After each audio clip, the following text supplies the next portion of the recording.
सर्व प्रकारचे urgent photo काढून मिळण्याचे एकमेव ठिकाण बटाव फोटो स्टुडिओ। ठिकाण अमरधाम रोड, हॉटेल विक्रांती समोर, येवला। येवला शहरातील अमरधाम येथील महामृत्युंजय मंदिरामध्ये प्रदोष पूजा मोठ्या भक्तिमय वातावरणात संपन्न झाली। यावेळी सकाळपासूनच शिवभक्तांनी दर्शनासाठी गर्दी केल्याचे यावेळी दिसून आले। सायंकाळच्या सुमारास महादेवाच्या मूर्तीला व पिंडीला दुग्धाभिषेक करत महाआरती संपन्न झाली। यावेळी आलेल्या शिवभक्तांना महाप्रसादाचे वाटप करण्यात आले। यावेळी महाराष्ट्राच्या कानाकोपऱ्यातून शिवभक्तांनी कार्यक्रमाला हजेरी लावली होती। मंदिर परिसरात आकर्षक अशी विद्युत रोषणाई करण्यात येऊन भजन संध्याचा कार्यक्रम देखील मंदिर परिसरामध्ये प्रदोषनिमित्त ठेवण्यात आला होता। तसेच रक्तदान शिबिरचे देखील यावेळी आयोजन करण्यात आले होते। आलेल्या शिवभक्तांनी रक्तदान केले। जय भोले। आज सोमप्रदोष असल्याने सकाळपासून भाविकांची आलोट गर्दी होती व मतदान असल्यामुळं तरी 4 वाजेला आमचा अभिषेक चालू झाला व आरती केल्यानंतर बेल व रुद्राक्षाची वाटप झाली। तरी आज रेकॉर्ड ब्रेक अशी भाविकांची गर्दी होती। 7 ते 8 हजार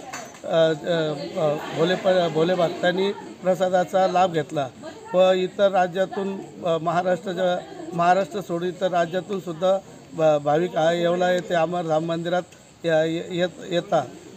तरी महामृत्युंजय मंदिरामध्ये यावे व प्रसादाचा व बाबांचा आशीर्वाद घ्यावा अशी माझी विनंती आहे। आज सोमप्रदोष असल्या कारणाने संगीत संध्याचा कार्यक्रम होता, नाडी परीक्षणाचा कार्यक्रम ठेवला होता व रक्तदान शिबिर बी आयोजित केलं होतं। तर भोले भक्तांनी सर्व यांच्यात आलोट गर्दी करून रक्तदानसुद्धा केलेले आहे।